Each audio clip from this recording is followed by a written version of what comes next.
Assalamualaikum warahmatullahi wabarakatuh. Waalaikumsalam. Halo teman-teman, perkenalkan nama saya Muhammad Arfas Sadira. Saya bersekolah di Pondok Pesantren An-Nakhil Darun Najah 6. Saya punya satu pantun nih teman-teman. Ada yang mau denger gak?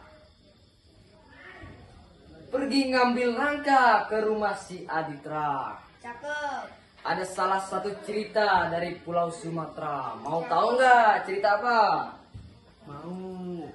Cerita asal usul Danau Toba. Cerita asal usul Danau Toba dimulai oleh seorang laki-laki yang bernama Toba. Laki-laki ini adalah seorang petani yang sangat rajin. Ia banyak menghabiskan waktunya di sawah. Terkadang ia juga sering memancing untuk dijual ke pasar-pasar atau dimakan olehnya. Di suatu pagi, ia lebih memilih untuk pergi memancing daripada pergi ke sawah. Ia saat memancing ikan, lalu ia mendapatkan ikan emas yang ukurannya sangat besar, lebih besar daripada ikan-ikan yang biasanya ia dapatkan sebelumnya. Lalu ia membawanya ke rumah. Lalu setelah sampai rumah, ia hendak membersihkan ikan tersebut dan memotongnya.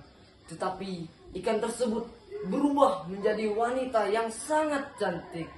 Lalu wanita itu pun bercerita kepada Toba bahwa ia adalah seorang putri kerajaan yang tengah dikutuk menjadi seekor ikan emas.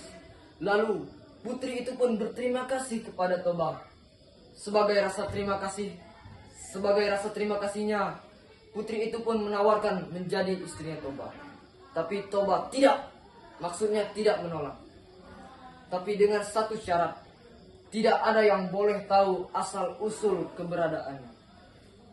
Setelah bertahun-tahun mereka menikah, dan akhirnya mereka dikaruniai seorang anak laki-laki yang mereka namai Samosir.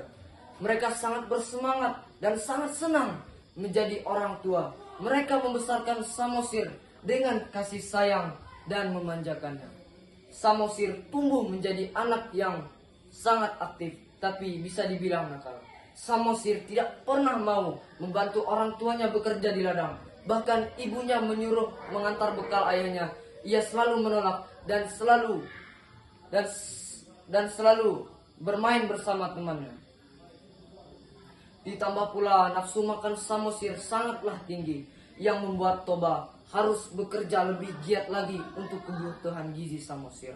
Terkadang jatah makan satu keluarga habis dimakan Samosir, tetapi kedua orang tuanya tidak pernah keberatan dan tetap berusaha agar Samosir bisa kenyang dan senang. Di suatu hari, ibunya memaksa Samosir untuk mengantarkan bekal ayahnya. Dengan rasa hati yang ingin melawan, lalu Samosir mengantarkan bekal ayahnya. Saat di perjalanan yang sangat jauh, Samosir merasa lapar dan haus. Maka ia membuka sedikit demi sedikit bekalnya, lalu memakannya sedikit. Awalnya Samosir belum puas dengan itu. Ia masih merasa lapar dan haus. Lalu Samosir memakan beberapa suap, dan pada akhirnya tersisalah sedikit bekal itu untuk ayahnya. Lalu Samosir melanjutkan perjalanannya. Lalu dari kejauhan, ayahnya melihat Samosir. Ayahnya sangat senang karena Samosir mau membantu orang tuanya. Saat Samosir menghampirinya dan memberikan bekal tersebut, lalu ayahnya membuka. Mukanya tiba-tiba berubah menjadi kecewa dan marah. "Kenapa bekalku tinggal sedikit?" ucap Toba dengan nada agak tinggi.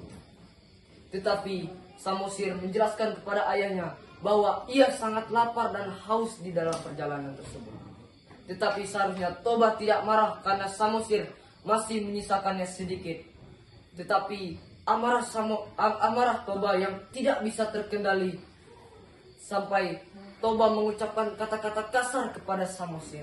"Dasar kamu, anak kurang ajar, kamu keturunan ikan." Samosir mendengar itu pun ia kaget dan lari ke rumah dengan menangis. Sesampainya di rumah dengan menangis, ibunya pun terkejut melihat Samosir histeris menangis. Lalu Samosir menjelaskan kepada ibunya bahwa apa yang telah dikatakan ayahnya di ladang tadi. Lalu ibunya pun kecewa atas ayahnya telah mengingkari janjinya untuk tidak boleh memberitahu siapapun asal keberadaannya. Lalu ibunya berdiri dan memegang tangan Samosir. Lalu sekejap mata mereka menghilang dari permukaan dan menyisakan jejak kaki. Hal yang tidak terduga terjadi dari bekas pijakan kaki mereka yang menjadi aliran air yang sangat-sangat deras. Air itu menghantam desa-desa dan tidak bisa dibendungi. Dan pada akhirnya desa itu pun tenggelam dan menjadi danau yang sangat besar, yaitu dinamakan Danau Toba. Pulau-pulau di tengahnya yaitu dinamakan Pulau Samosir untuk mengenang anak laki-laki tersebut. Jadi kesimpulan yang bisa kita petik dari cerita ini, maka janganlah kalian mengecewakan seseorang dan janganlah mengingkari janji seseorang. Saya akan tutup dongeng ini dengan pantun. Sore-sore makan tahu bulat, Cakep. enaknya makan berempat. Walaupun pertemuan kita sangat singkat, tetapi semoga kisah ini sangat bermanfaat.